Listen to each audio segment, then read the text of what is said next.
Celtics Stuff Live.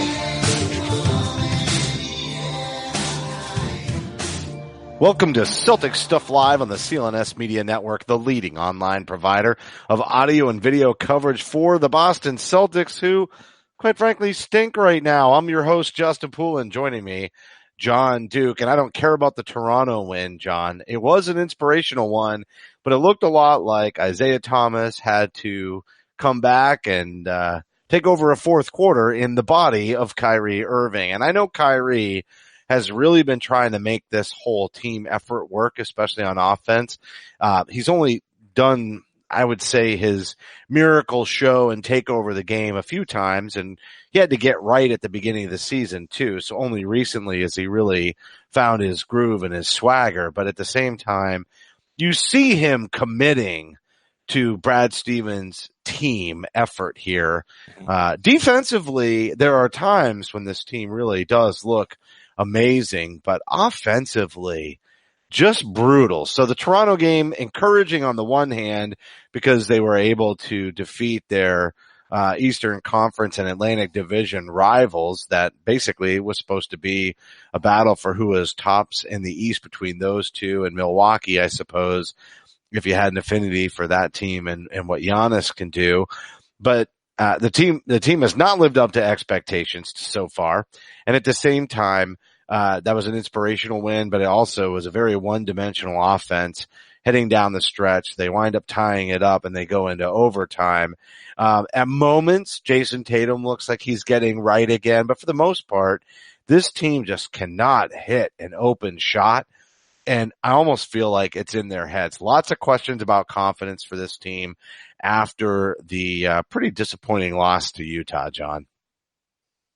The loss to Utah was, I said after the game against Toronto, I thought that it was great to be able to get right back out and play another game right after that. You know, back to back, at home, big win. All right, let's prove it. And they proved something.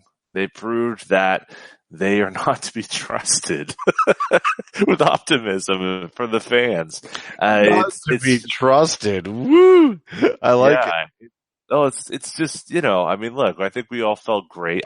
I felt that, yes, Kyrie went supernova, but that's okay. And if you really look at in the overtime, he scored 2 points. You know, a lot of those points that were in that overtime period were really, you know, dish or, you know, the kick out. I mean, probably the key basket was a situation where Kyrie could have taken a jumper in the lane with a hand near his face, but he actually dished it out to Horford, who didn't have a great shooting night to that point, and hit a nice baseline jumper. And that was really the clincher. So all the good stuff I thought was really, in large part as that Toronto game progressed. But, you know, 24 hours later, we're right back to square one again. 24 hours later, you have a very upset Brad Stevens is what you have 24 hours later. I mean, this man is very disappointed in the offense, definitely critical, I would say, of the starting lineup, but really the effort of the players that I guess we would have said last season would have given us an amazing effort. I mean, and I will say Kyrie wound up being out there with the scrubbers at the end of the Utah game, right? So he obviously was giving effort. The one thing I'll say about him, and I know we just kind of gave him some props for trying to make this team thing work, but not just on offense, defensively, he has his limitations. He's never going to be, you know, an amazing defender, but the effort, I think we have seen it from Kyrie. Defensively, the effort and the commitment to Brad Stevens' system has been there. You know, this is a guy I want to criticize on so many levels just because I just don't want what's happening with the offense to happen. But at the same time, it's really difficult to criticize him when he's the only one who can generate it. I don't have a lot of criticism, and I don't think Brad Stevens does for Kyrie either. I think he's really looking in other directions. You said on last week's show, Al Horford looks exhausted, and that's going to lead up to really a point I'm going to make when we get done with the Brad Stevens conversation. But Brad is frustrated with the effort. Do you think it's the young guys as well? like the veteran young guys, meaning specifically Brown and Tatum? Or do you think it extends beyond that to Hayward and Horford? Or do you think he's got a pass for Horford for Hayward because he's coming back from injury, and maybe even Horford because Horford's getting a little run down, having to do all the dirty work in the post? I mean, look, I'm not, I think Hayward had his best game of the year against Toronto, personally. I thought he really did a lot of the things that they need for him, for given where his limitations are.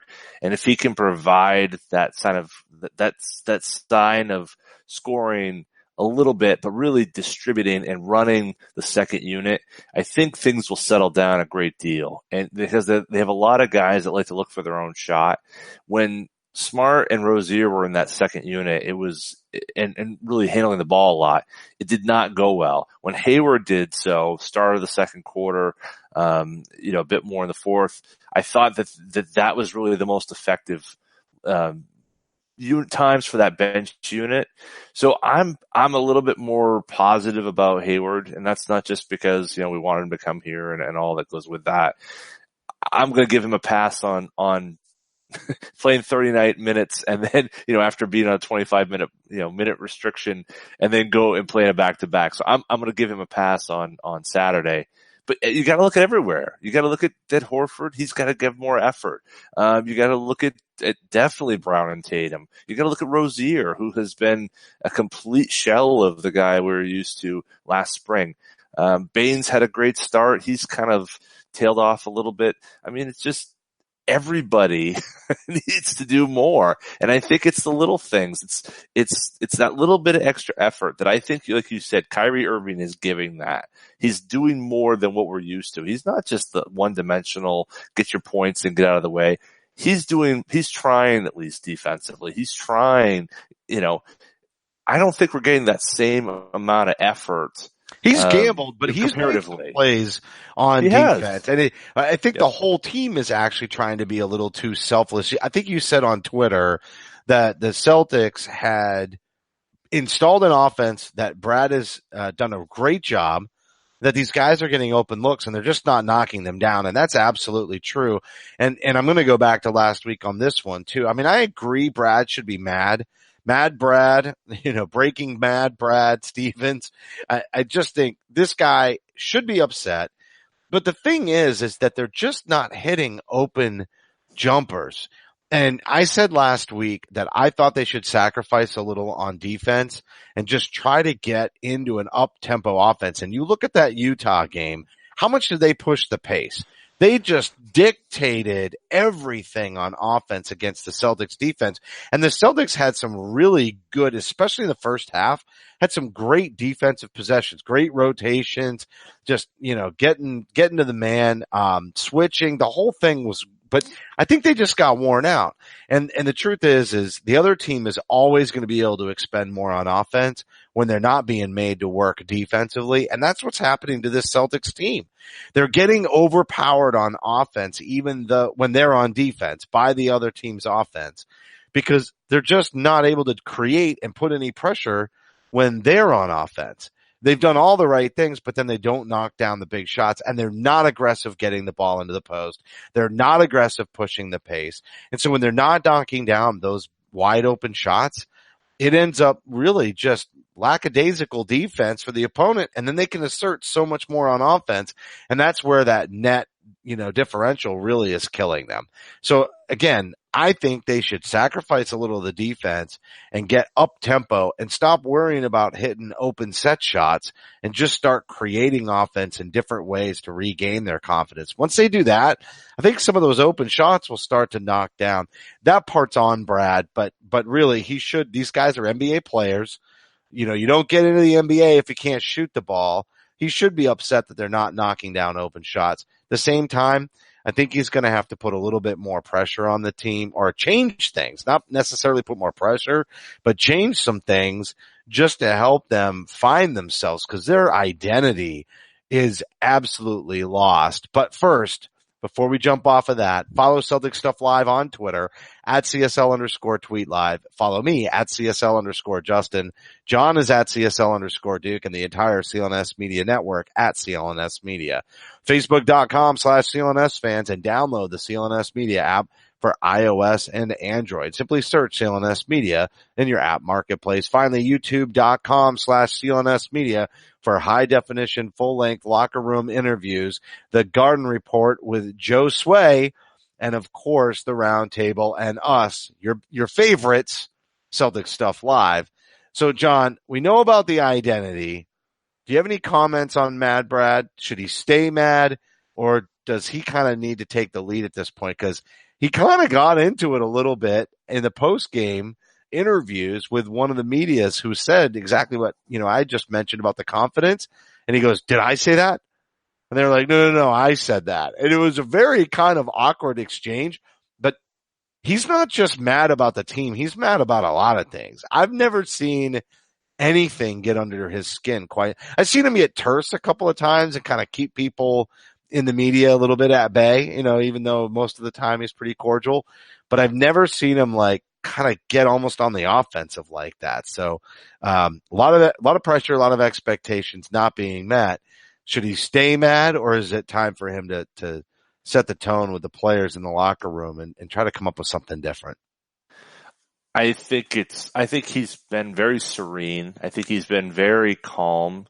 I think he's been trusting that good players will figure it out and they'll figure out how to play together. I don't think it's about playing together anymore. I think it's about playing hard and finding your flow that way. Defensively, I think the missed shots have led to a lessened defensive intensity, no doubt. Right now I just went to NBA.com, look at their stats. They're in about in the middle of deflections. They're in the middle for loose balls recovered. They're in the middle for charges drawn. Contested 2-point shots, contested 3-point shots. They're one of the top. But I guess what that all means to me is that their effort is middle of the pack, right? Now, as a defense, they're very high. They score very high, but they're not getting turnovers. They're not getting easy looks. They're not getting easy baskets. So imagine if they were ramping up that effort where they were getting more deflections, they were getting more loose balls.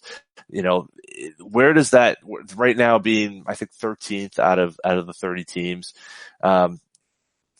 that's what they need to do. They need to ramp up. I think, conversely to what you're saying, I think they need to get more defensive. I think they need to get more easy looks, because I think what's happening is because they're not able to see the ball go through the basket, it's just creating this tension. And everything is out of a half court set. Their other team is scoring, and then they're taking the ball out of the basket, and everyone's set.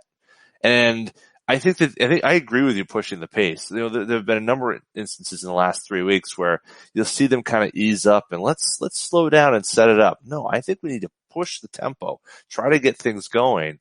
And if Al Horford is too tired and we need to maybe save him, then we need to do something in terms of lineups to save him so he has more energy.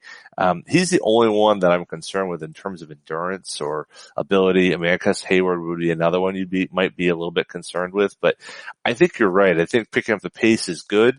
I think they just need to I think it'll feed the defense too, though. I hear what you're saying, but I really don't see the lack of effort on defense. Even some of the offensive rebounds. Look at towards the end of the first half of that Utah game. I think Brown got 3 offensive rebounds on one possession by himself. And, I'm seeing that. I just think that what you're looking for, that extra energy, that extra pep, it really comes from dominating on offense. It really comes from asserting yourselves. So here's the question I have for you. Is the roster really constructed for that style?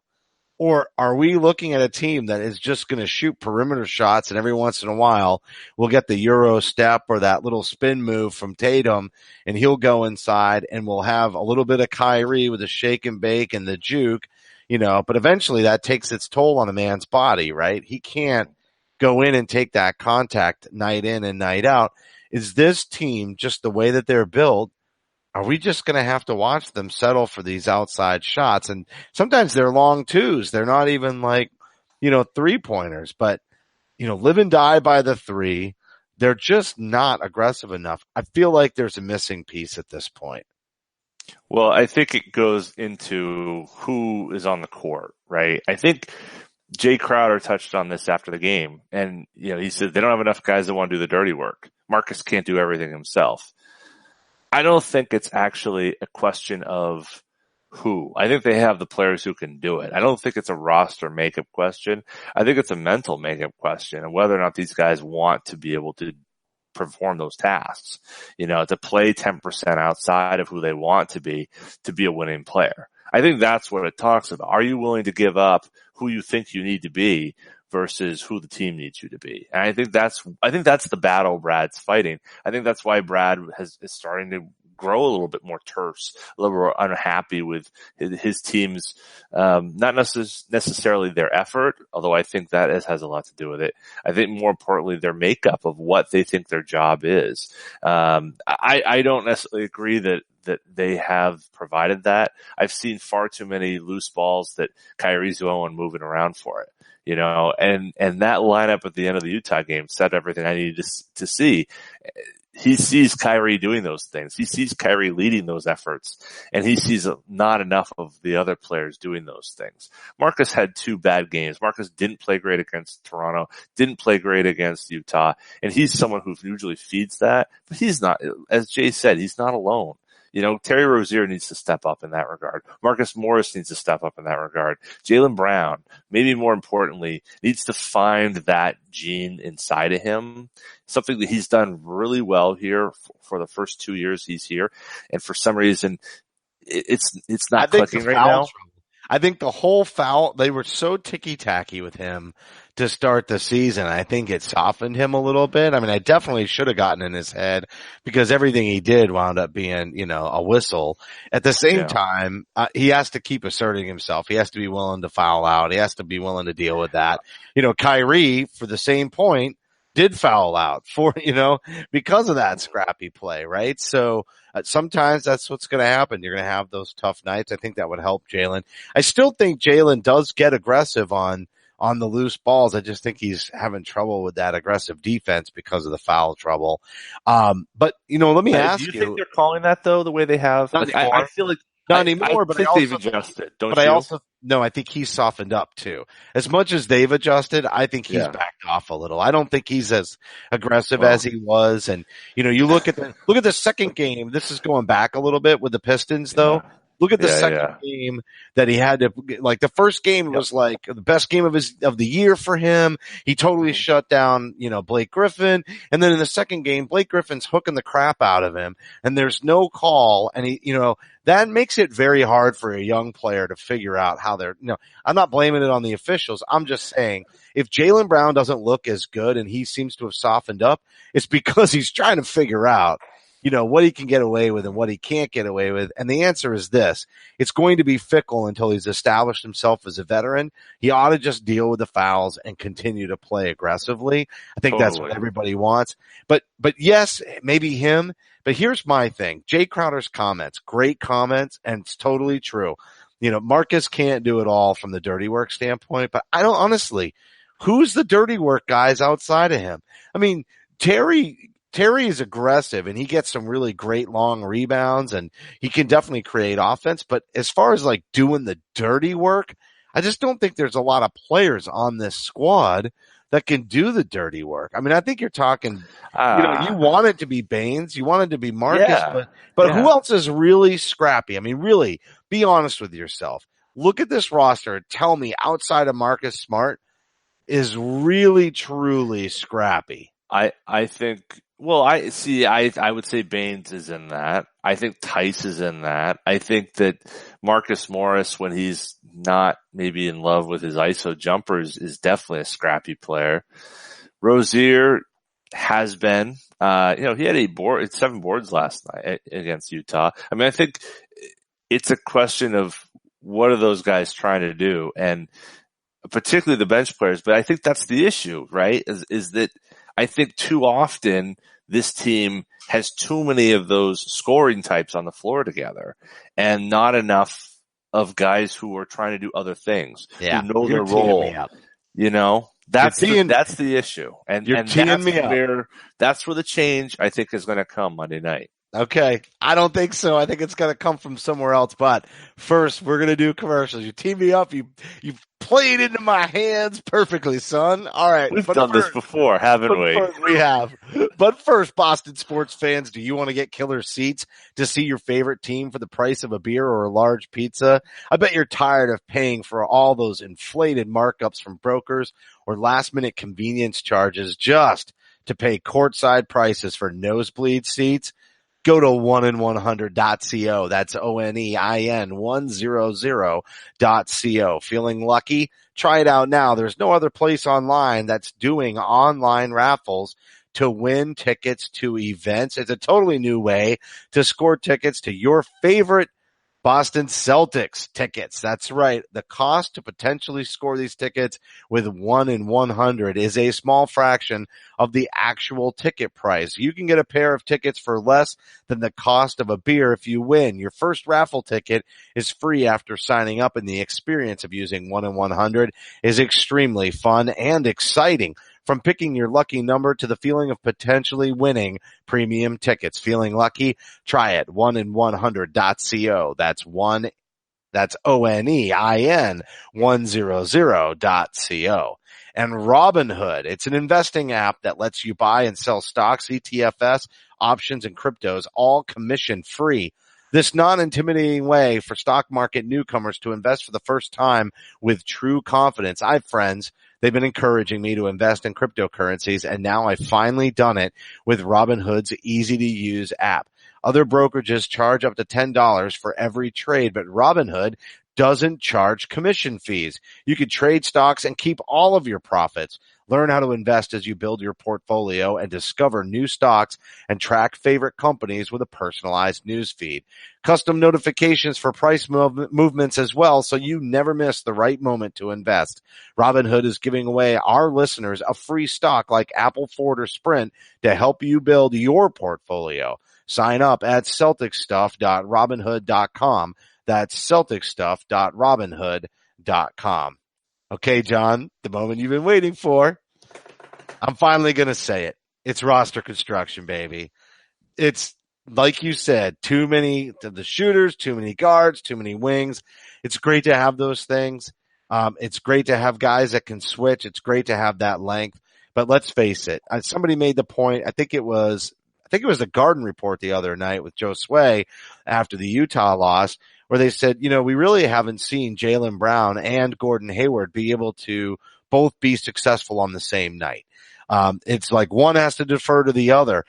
I think we've hit a point. There's a glut of guards and wings, and they're all switchable. And I think one may be expendable at each position, and we would still be all right. It's time to make a trade. The area where this team is completely screwed up is in the post. We can't get the ball in the post. We can't get the rebounds. You just mentioned Terry Rozier, a leading rebounder with 8 the other night. It's a mess. And we're way too guard and wing heavy. We've got to get that low post guy. I don't want to get bananas with the Karl Anthony Towns and Anthony Davis, but I'm telling you, as soon as that opportunity is arise, we have to go for it. This roster construction is not working. Look at Al Horford, right? What did we just say? He's getting tired. Why is he getting tired? Because he's playing the center position. You said you didn't even like the small lineup to start the year. And I know Hayward's not 100%, and I had a lot of faith in that lineup. I do not like Baynes in the starting lineup, but it doesn't really matter because he's not the guy. That takes another shooter, and we can't get enough offense. He is not going to fix the offense problems. 100% not. You know who is? If we consolidate a little bit of this talent and we upgrade at the center position, we move Al Horford where he belongs, which is at the 4, and we bring in a younger player, hopefully, who can do some of the stud work. Look at the way the teams recently have been kicking their butt. It's the Go Bears, right? It's Denver Nuggets. Oh my God. Jokic. But even then, wait till, Nurkic can kick our butt. Gobert can kick our butt. This is just not working. They have got to get a legit big man who belongs in the lineup. And honestly, if that means Robert Williams, we got to take our lumps with him. I'm all about it. It doesn't necessarily have to be a big man with a big butt on the block, but it's got to be somebody who can alter shots. It's got to be somebody we can oop to. And we need to be able to generate some offense and get some serious shot altering defense in there as well. Until that happens, I think this team is just a little bottom heavy, not top heavy, bottom heavy. Well, I don't agree. I don't think, I think that this is a team that's built for 2018, 2019. I think this is the way that the league is playing itself. I think you look at the finals, you look at the conference finals, it was big men, goodbye. Don't even try to think about being on the floor unless you're Al Horford, who can do everything. So I don't think the answer is to add another center, someone who may not even play if you get to the finals. Not a mediocre center.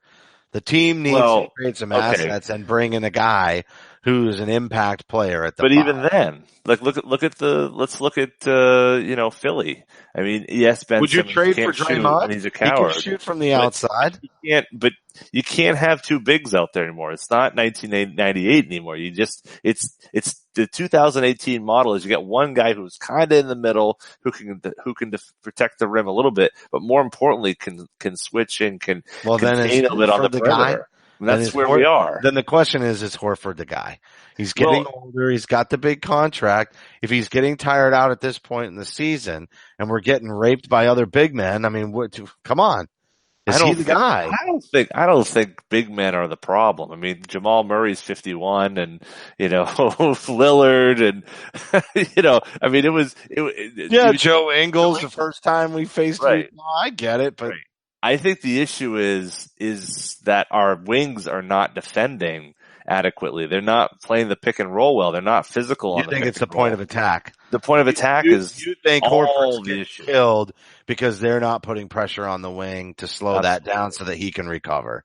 Absolutely. And whether it's, particularly a Joe Ingles situation, I mean, it was like, Joe Ingles was a freight train and there was nobody coming anywhere to stop it. And I don't think Horford could have done anything in that spot. I think Hayward was in bad position. I think he didn't, I think everything that those wings are doing right now in terms of the pick and roll is just abhorrent, and I'm particularly Hayward and, I guess Rozier to some degree, but definitely Hayward and Brown. They're living in no man's land. And I think that's what the issue is. And, maybe Smart. So that's a vote for Smart going into the starting lineup, maybe, right? But I think whether you say Smart or Baynes, frankly, I think you'd put Baynes in the starting lineup because I think Horford is exhausted. I think having Horford at 100% means you don't lose the first Utah game. I think I'm going to really struggle with this because that means I'd be telling you were right before the season started. I know that one's going to be a toughie, bro. I know, man, but I'm telling you, here's what I'll say: it sucks. If the wings can't hit open shots, then you're 100% right.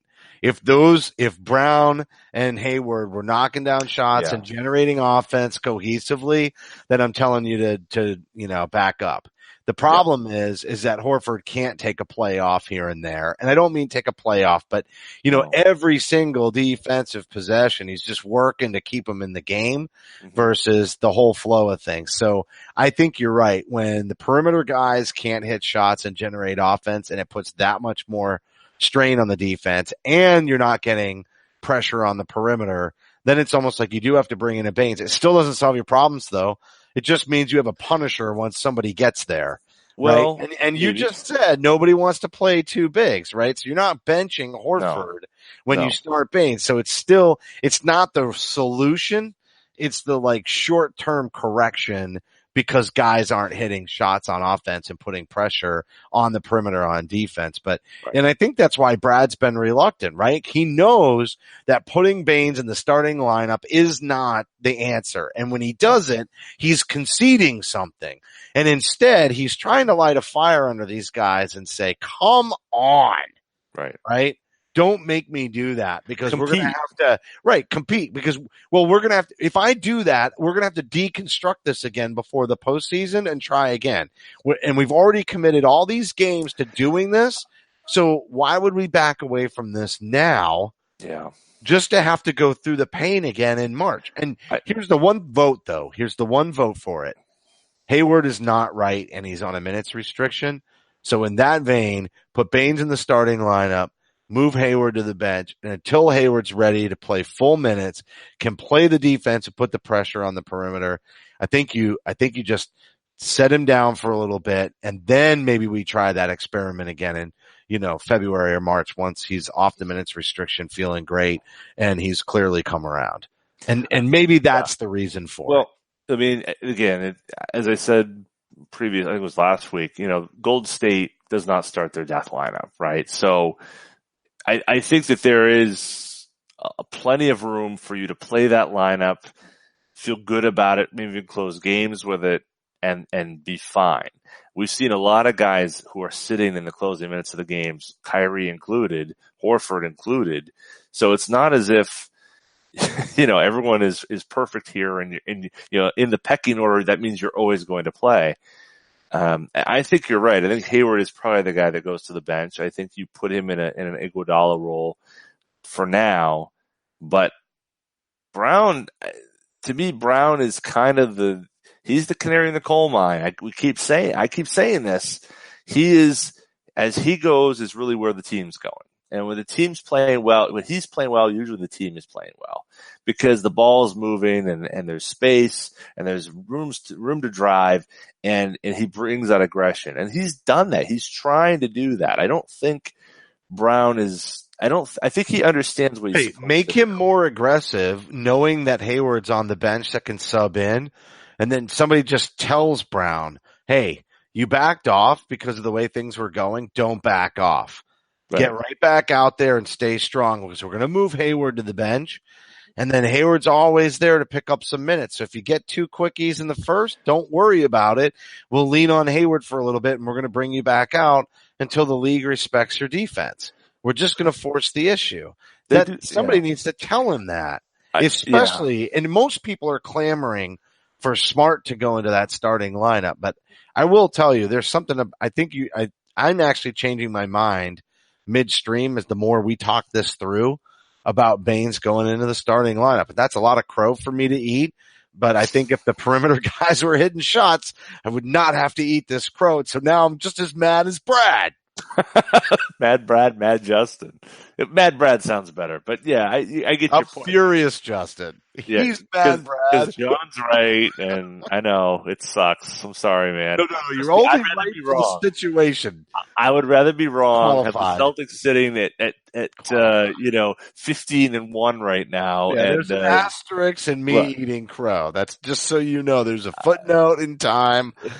By the time we hit the postseason, it ain't going to be like this, buddy. I hope so. But I think the question is, I don't think you and I disagree that that's their best lineup. That's the lineup that they should be going with to win games. That lineup is what's the difference and the only lineup that allows them to compete with Golden State. That lineup is super important.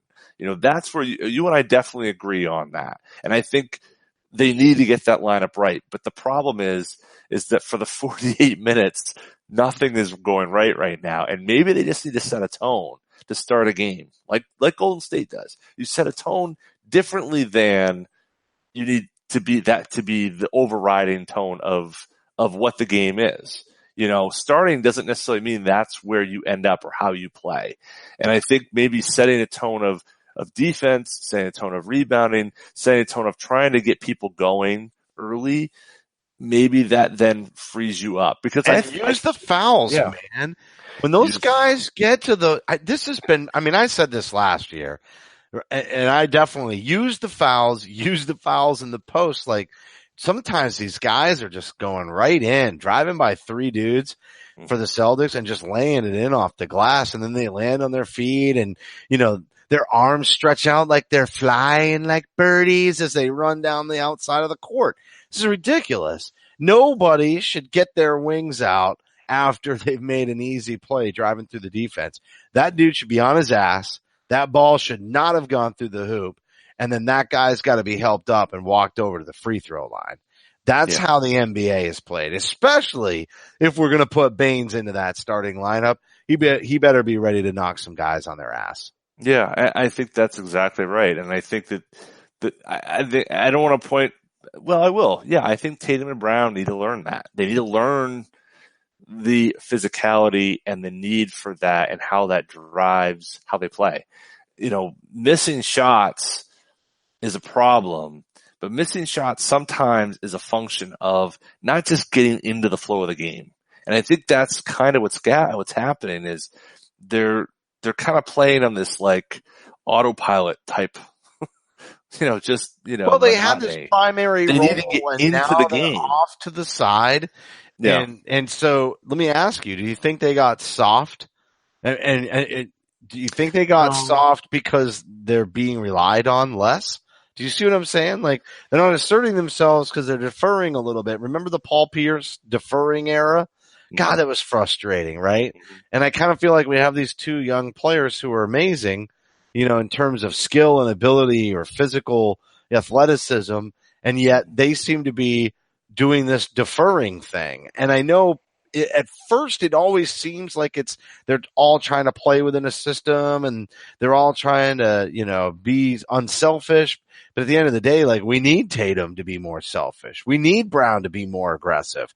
And so, I think in a way that this, them taking a little bit of a step back in terms of their roles and trying to be more of a team, it actually almost made them softer. And if the soft isn't the word, maybe the word is, just a little more, ambivalent.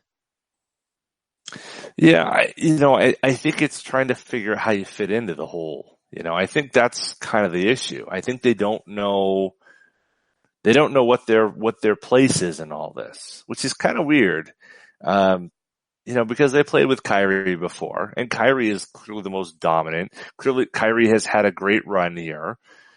They know how they played off of Kyrie before, but that was before the playoff run. So maybe the playoff run has changed everyone's opinion.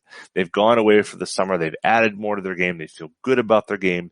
They come in here and they're losing. And now they're now they're in their own heads.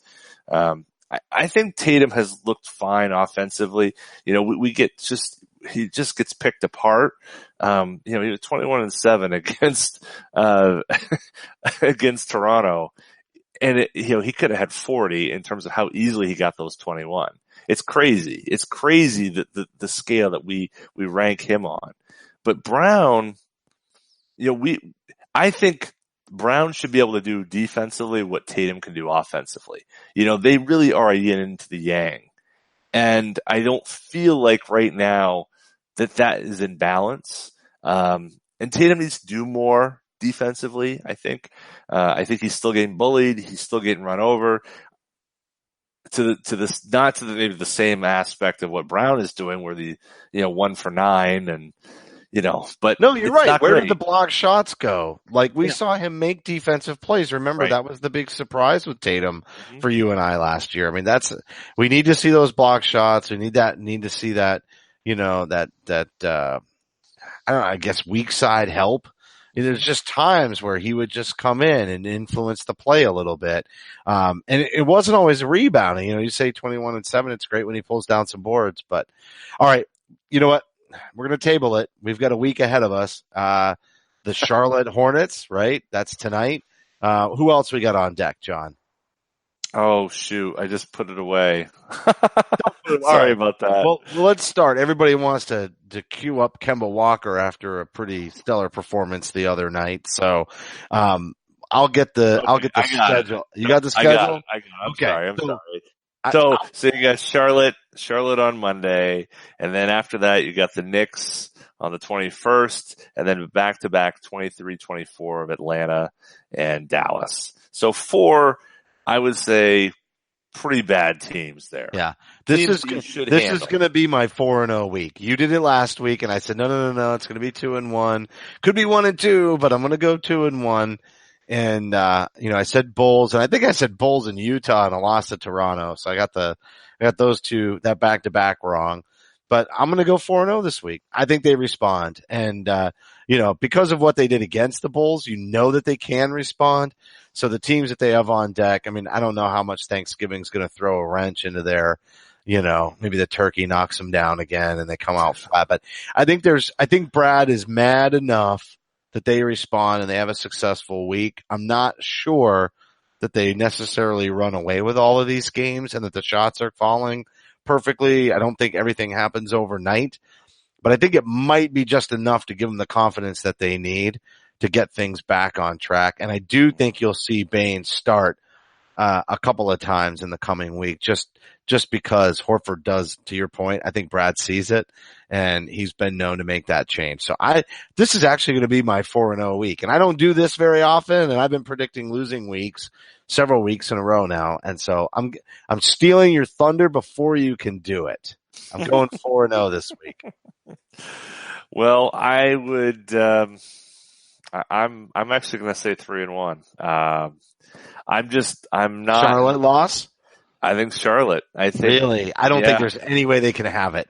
That's the one I would have said was the loss, but I just don't think there's any way they can have it after Brad flipped a lid. I can only imagine what it was like on Sunday. You know what I mean? Like they must have had a practice. I don't know if they did, but I'm assuming that they had a practice. And if not, in the locker room before the game on Monday, it's going to be ugly still. He is going to be calling fools out left and right. I think that the Celtics just need to figure out who they are. They need to get going. They will. I think they will get going. This is not going to be a bad team, but it's insane to me that we're having this conversation.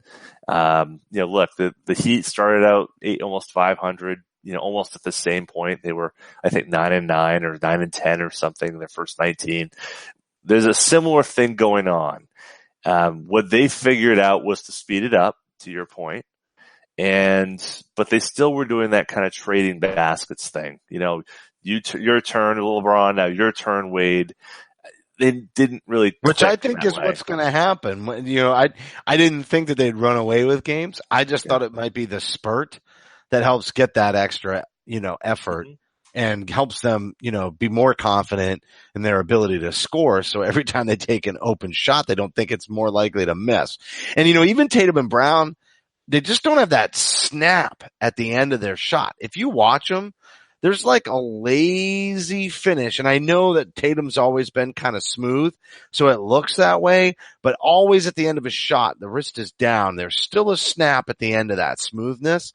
And if you just watch the way they shoot, they're really just not finishing. It's like, and that to me, the body language, it's subtle, but it just shows the lack of confidence because they're not just up in the air. Even sometimes the way they square up in the air, they're not just quite right. It's like they're just not going up with that extra determination and confidence that just brings in those subtleties in the difference between it bouncing off the back rim or, rumbling out, I mean, a lot of times they're not missing wildly, right? It's just the little details and body control and the way that they finish their shots. I feel like it's just not quite there. And I feel like, if they speed up the offense, maybe they'll start to find some of that. It'll just be more crisp is probably the best word I'd use to describe it.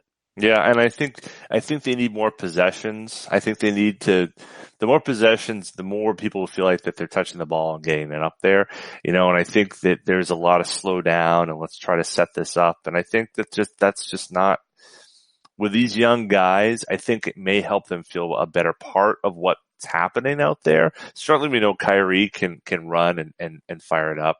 And maybe it's an effort to try to protect Kyrie and to protect Al Horford and try to keep their bodies. The half court is so boring.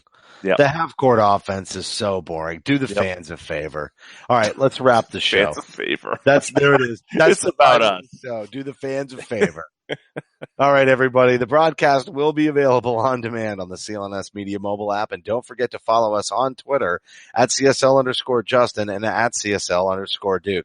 Heartfelt thank you to everybody for tuning in. And remember that you can help support the show by subscribing to Celtic Stuff Live on iTunes and Stitcher. We'd love it if you gave us a rating and a review because your feedback is important to the show. For staff writer Samuel Elias, executive producer Larry H. Russell, the founder of CLNS Media, Nick Gelso, and my co-host John Duke, I'm Justin Poulin. Thank you for listening to this week's edition of Celtic Stuff Live. Celtic Stuff Live.